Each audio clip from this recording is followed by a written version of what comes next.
I now repeat my call and challenge to the Senate Blue Ribbon Committee. Kung meron kayong ebidensya, mag-file na kayo ng kaso. That is how simple it is, and that is how simple it should be.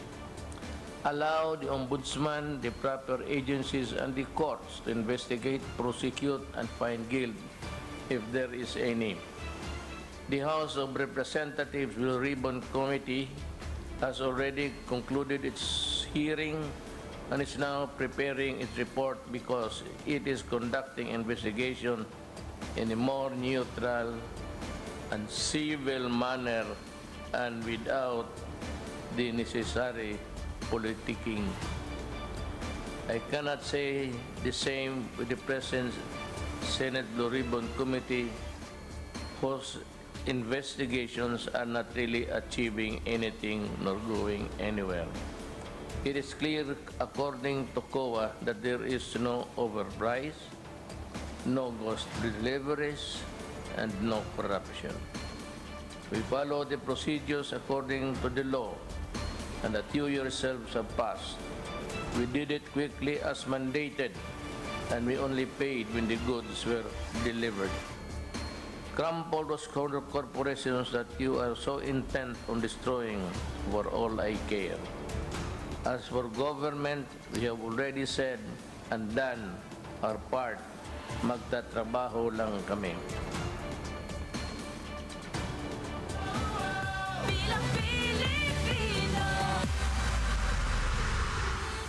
The News Day continues here on One News Now. I'm Charles Lejano. Former Vice President Jojo Binay is looking to make a political comeback in 2022. This comes after he filed his certificate of candidacy. To give us more information on the ground, we have Camille Samonte now joining us live from Pasay. Camille, good afternoon. Could you tell us the situation there so far? Charles, the COMELEC reminded the aspiring candidates who have yet to file their COCs to make sure it's complete to avoid the hassle, especially on the last day of this electoral activity. COMELEC spokesman James Jimenez said they will only accept completely filled out COCs with signature and photo. The certificates must also be notarized and have documentary stamp. Candidates are also given until November 8th to file a request for correction or clerical or typographical error on the name to appear on the official ballot. Tentative list of candidates, meanwhile, will be posted on October 29 at the website of COMELEC. So far, 4 independent candidates have filed for president, while 7 additional senatorial aspirants have filed their COCs, including entrepreneur and radio host Carl Balita. Balita is under the senatorial slate of Mayor Isko Moreno's Aksyon Demokratiko. Attorney Nery Colmenares of Coalition also filed his COC for senator. This is his second attempt to get a Senate seat after losing in 2019 elections. Human rights lawyer Chel Jokno will also seek another shot at the Senate, while former Vice President Jejo Marbinay is also seeking a comeback and filed his COC for senator. He is running under the Lacson Soto tandem. Nurses United also filed their CONA for party list to represent the healthcare workers continually fighting the COVID-19. First nominee Maristela Abonejar said they will push for legislation to ensure the welfare and benefits of healthcare workers. Charles, broadcast journalist and former Vice President Noli De Castro, took an oath as member of Aksyon Demokratiko. He is set to file his candidacy for a return to the Senate. Charles? Thanks for that, Camille. That was Camille Samonte reporting live from Pasay City. Former Senator and aspirant for re-election JV Ejercito says it's unlikely that his parents will return to politics. On One News' The Chiefs, JV said his parents, former President Joseph Estrada and former San Juan City Mayor Gia Gomez, may no longer make a political comeback due to their old age. JV also revealed that his mother has also fallen ill due to COVID-19 twice. And former President Era also had his own bout with the virus, so severe that he ended up in the ER. Though the ex-president survived the illness, JV says a return to politics would already be too strenuous for his father, both mentally and physically. In any, it will be taxing, no, for him to get involved in politics. Talagang totally retired na. Tsaka I think it really affected him physically and mentally as well. Kasi siguro sa nangyari sa kanya, talagang sa ngayon, medyo apektado na rin siya. Broadcast journalist Rafitulfo says he will continue his program Rafitulfo in Action, even if he gets elected as senator. In an interview with 1PH sa Totoo Lang, Tulfo said he will use the show as a platform where he can accept reports that can be tackled by the Senate. But he is hoping that after his 6-year term in the Senate, no one would need his program anymore since he's planning to create comprehensive laws to address the root causes of the complaints. And to those who are criticizing the so-called Tulfo justice system, this is what he had to say. Ako pag broken system in government. Kung maayos sana ang nakalatag ng sistema sa ating gobyerno at nagagawa ng tama yung mga bagay na kung saan hindi tinatamaan at kinakawawa ang ating mga pobre mamamayan, mga nag-iikahos at tapos pala ating kababayan, then wala sana ako. Sila palagi ang dihado. That's why I'm gonna go to the Senate and make sure na magiging equal ang level, ang playing field. The Labor Department shoots down calls of some business groups to restrict unvaccinated Filipinos from going to work or even from getting a job. The DOLE has stressed this move would be unconstitutional. Jenny Dongon with the details.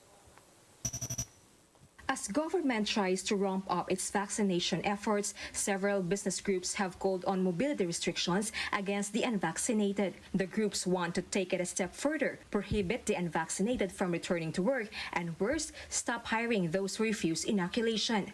For the associated labor unions, this outright discriminatory, especially when vaccine supply is insufficient. Papayag kami na magpairal ng sapilitang vaccination kapag ang bakuna natin ay sobra at madami. The proposal, says Tanhusay, will only worsen joblessness in the country. Ganon din sa mga negosyo. Maraming mga negosyo ang malulugi at maraming mga negosyo mapipilitang magsara kapag kakaunti ang mga customers nilang pumapasok dahil ang pinapapasok ay mga bakunado lamang. No? Babagsak din ang kanilang negosyo. For the concerned doctors and citizens of the Philippines, the proposal is not scientifically sound. The group's president, Dr. Homer Lim, explained that based on current medical data, even the vaccinated can spread COVID-19, even if jobs do provide an additional layer of protection. Whether or not nabakunahan ka hindi, yung viral load pag ikaw na-infect is the same. So those who are vaccinated are as infectious as those na hindi nagpabakuna. Even the Labor Department shut down the proposal. Guaranteed right kasi ang magtrabaho. Yan ay constitutional right. No? Walang pwedeng makahamper ng karapatan na yan. The agency says a thorough study is still needed on the legal implications of imposing such restrictions on unvaccinated workers. For News 5, Jenny Dongon, We Are One News.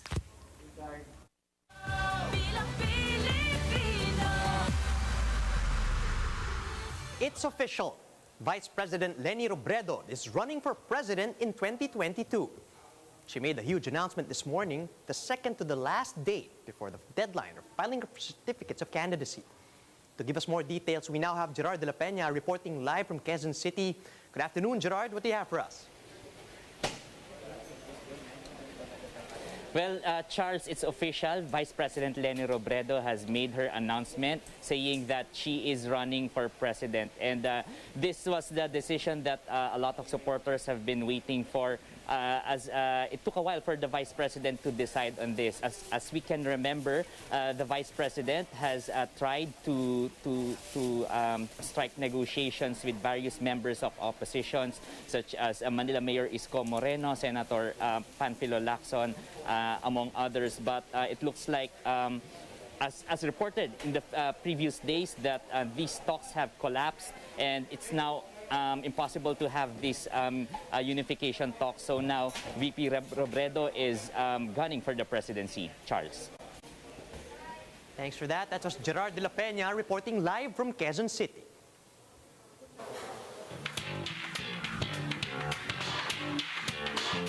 One of the most beloved English singers in recent history is finally making a comeback after 7 years. That and more in this report from Nick Garcia. Adele says hello from the hiatus side. She just teased her first new music since her 2015 Grammy Award-winning album, 25. Easy on Me is set for release on October 15.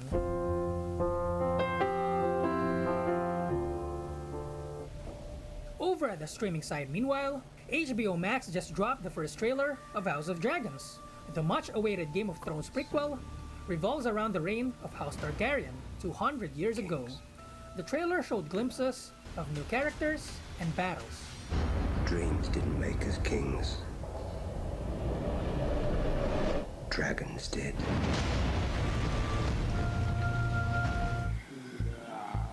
And from a Western prequel to a Pinoy adaptation, Julius Villanueva's comic series Ella Arcangel is set to become an animated film. Ella Arcangel follows the story of a mambabarang who battles men and aswangs and the fictitious Barangay Masikap. The adaptation is made possible with a grant from the Film Development Council of the Philippines. Nick Garcia, We Are One News. Here's a quick look at some of today's headlines. President Duterte says he's not withdrawing his memorandum, barring cabinet officials from attending Senate proceedings.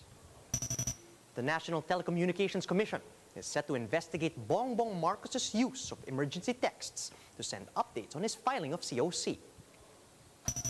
And Magnolia and TNT are now heading 2-0 in their respective best-of-7 semifinal series in the PBA Philippine Cup. And those are the top stories at this hour.